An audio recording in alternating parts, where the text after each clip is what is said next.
It is tough. Anybody out there unemployed? Job market's pretty bad right now. Anybody out there looking for work? Yeah, it's tough. Are you getting unemployment at least? Are you getting a check? That's good. It's tough. I know too many people that don't have jobs, and I was unemployed for a while. And of course, I didn't do a lot of job interviews. I just want to give anybody that's looking for work a little bit of a tip to not do what I did. Because I went to a job interview. It was at a temp agency, actually. And you want to make sure of a few things. One, you always want to dress nice. So put on your best suit or tie, or if you're a woman, dress. Make sure you take 2 copies of your resume, because you know everybody lies and you want to make sure they don't call you on it. Have it in front of you. And pay really good attention. I thought I'd done pretty well. The lady I interviewed with, she was really nice. We got to the end of the interview, and she said, "Mr. Dean, I want to thank you for coming in today. And I just want to close by asking you this one very important question. If you had to tell me what your 2 dream jobs were that you're really looking for right now, what 2 types of jobs are you looking for?" That's a pretty deep question, right? They ask you what type of job you're looking for. I don't think I gave her the right answer. I told her blowjob and hand job. That was the wrong answer. I got asked to leave. And I think the handcuffs were pretty unnecessary. No, I didn't enjoy that part. I'm a terrible driver. I admit it. Usually they make fun of women, that women are the bad drivers. I'm a horrible driver too. I get lost very easily. I need to get a GPS, but I really don't like being told how to drive, so hell with that. I got lost the other day and ended up on the Pennsylvania Turnpike. Now I have a shitload of speeding tickets, and if I get one more, I think I'm going to go to jail. So I saw the sign. It said, "Reduce speed, 1,000 feet, get ticket." I read it twice. Reduce speed, get ticket, 1,000 feet. Well, I didn't want another ticket, so I sped the hell up. Needless to say, the officer that pulled me over when I ran through the toll plaza was very insistent that I pull over and take his ticket. In fact, he was so demanding, he insisted I took 2 tickets. And I didn't know this. In case you guys don't know, the economy's real bad, and the Pennsylvania State Police are apparently able to write you a traffic ticket for any offense they deem an offense. Because there's actually a space on the ticket. You watch this next time you get a ticket. It just says "other," and there's a space where they can write in the offense. Apparently, he was offended by one of the answers I gave him when I was talking to him after I got pulled over, and he wrote in "smartass." I got a ticket for being a smartass, so I'm taking that to court. So I've got plenty of people that know me that have testified that I'm not that damn smart. So I'm hoping to get it reduced to half just for being an ass. But that one will probably stick.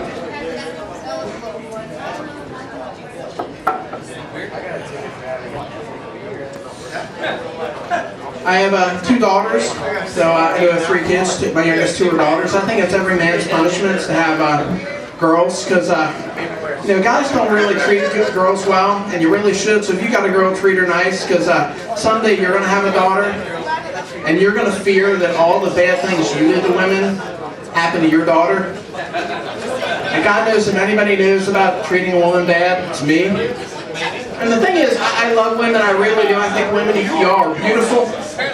And thank God it's winter, so you guys are covering up. Because you ladies let it all hang out in the summer, and then you get pissed off when we look. I'm sorry, that's like a fat dude walking past the candy shop and not looking in the window. He might not be allowed to have any, but he sure as hell likes looking. So I came up with an invention for you young girls to wear to help us guys out. I'm calling it the age necklace. It's going to be a necklace, and of course it'll be worn mostly in the summer when you guys are letting all your stuff hang out. And it's going to have the number. It has to have your age on it. So when we're checking out, if we see that the age isn't appropriate, we know not to look. But you better make sure that 6 on the 16 doesn't look like the 8 on 18. Because if it's 18, I might be looking twice. Sorry. Just admitting it, putting it out there.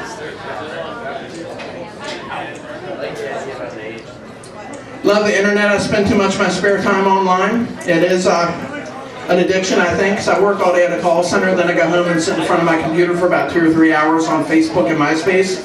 And it's tough because on MySpace, you have to rank your friends, your top friends. That's That's a little judgmental, isn't it? That you have to, you know, rank your friends, and they judge you by where they're at in your rankings. I mean, when you're dating somebody, this is what I had trouble with when my last girlfriend was on my MySpace. You know, it's first date, you add her to your list.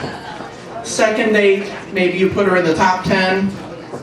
If you get to home base, you know, does she automatically go to #1, or do you need a little more like that? Maybe blowjob, top of the list.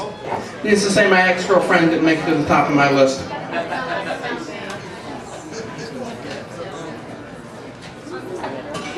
Haven't quite made the jump to Twitter yet. Anybody on Twitter? Isn't that a little too much that you have to tell somebody every single thing you're doing? It's funny, there's a lot of celebrities are doing it. Actually, Rentonated the Dalai Lama is now on Twitter. How weird is that? I think the coolest one I've read about being on Twitter was Keith Richards of the Rolling Stones. I think that's pretty cool. The musicians are doing that. Keith Richards recently posted, I guess, a tweet on his Twitter page. He said, "Just wanted to let you guys know I'm putting down the bottle." Yeah, that's pretty good, right? Keith Richards, after all these years of drugging and drinking, he's putting down the bottle. People were a little shocked though. 5 minutes later, second tweet. Just pick the bottle back up. Yeah, I didn't think that lasts very long. My time? Okay, I'll get to the end. It's funny, I am single. It is tough though, being 40 and single. And the thing is, I finally figured it out. I've looked at my past relationships, and the key factor in it's always me. I mean, one of my previous girlfriends, apparently our relationship went so bad that she switched teams. I mean, that's really bad, right? If your partner switches teams after you break up, I mean, I don't know how in the hell she roots for the Mets. I mean, the Mets suck. Seriously. And, hey, it happens. I'm a sports fan, they all suck. And I'm going to leave you guys with this. I do spend a lot of time on the internet. The thing that gets me is I love reading the surveys. And I read this one recently that said that apparently the way women bond to their male counterpart is by having great sex. Because having great sex with their male partner builds up the same hormones in the body that breastfeeding does. Which I think that's pretty interesting, right? So the key to a woman developing a bond with a man is having really great sex. See, the problem with that is, if a woman wants to be promiscuous, she has to have really bad sex with her male partner. So if there are any women out there that want to be promiscuous and have some really bad sex, come see me after the show. My name is Mike Dean. Thank you guys for coming out. Enjoy the rest of the show.